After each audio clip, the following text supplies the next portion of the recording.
Dad stiffened. He glanced at me like he was wondering how much we'd overheard. "It's nothing," he said, trying to sound upbeat.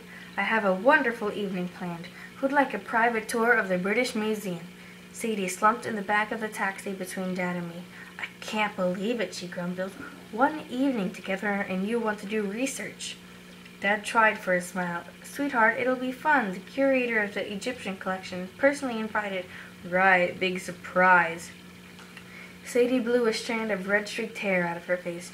"Christmas Eve, and we're going to see some moldy old relics from Egypt. Do you ever think about anything else?"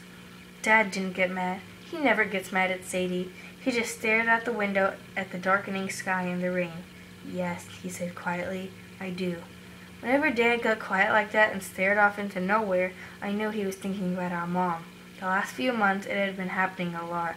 I'd walk into our hotel room and find him with a cell phone in his hands, Mom's picture smiling up at him from the screen, her hair tucked under a headscarf, her blue eyes startling bright against the desert backdrop.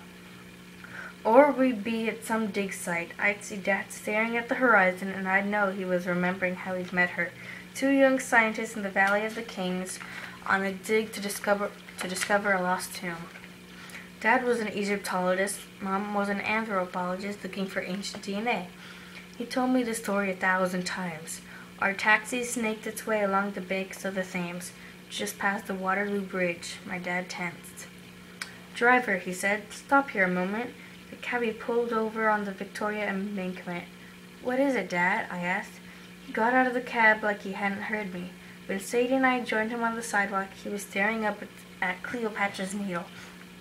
In case you've never seen it, the needle is an obelisk, not a needle, and it doesn't have anything to do with Cleopatra. I guess the British just thought the name sounded cool when they brought it to London. It's about 70 feet tall, which would have been really impressive back in ancient Egypt. But on the Thames, with all the tall buildings around, it looks small and sad. You could drive right by it and not even realize you just passed something that was 1,000 years older than the city of London. Gosh! Sadie walked around in a frustrated circle.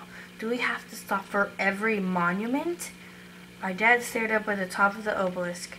"I had to see it again," he murmured, "where it happened." A freezing wind blew off the river. I wanted to get back in the cab, but my dad was really starting to worry me. I'd never seen him so distracted. "What, Dad?" I asked. "What happened here?" "The last place I saw her." Sadie stopped pacing. She scowled at me uncertainly, then back at Dad. "Hang on, you mean Mom?" Dad brushed Sadie's hair behind her ear, and she was so surprised she didn't even push him away. I felt like the rain had frozen me solid. Mom's death had always been a forbidden subject. I knew she died in an accident in London. I knew my grandparents blamed my dad, but no one would ever tell us the details. I'd given up asking about my dad, partly because it would make him so sad, partly because he absolutely refused to tell me anything. "When you're older," was all he would say, which was the most frustrating response ever. "You're telling us she died here," I said, "at Cleopatra's Needle? What happened?" He lowered his head. "Dad," Sadie protested, "I go past this every day, and you meant to say all this time, and I didn't even know." "Do you still have your cat?" Dad asked her, which seemed like a really stupid question. "Of course I've still got the cat," she said. "What's that have to do with anything?"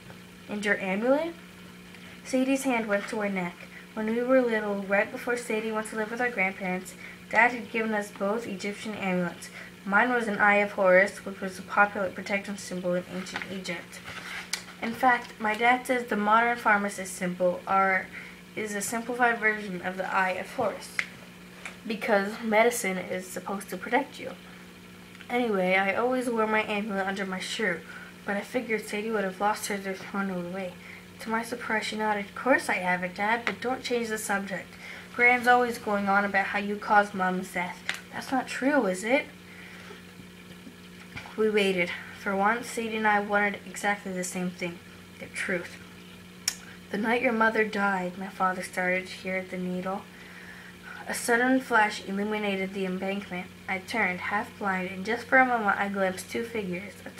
A tall, pale man with a forked beard wearing a cream-colored robe, and a coppery-skinned girl in dark blue robes and a headscarf, the kind of clothes I've seen 100 times in Egypt.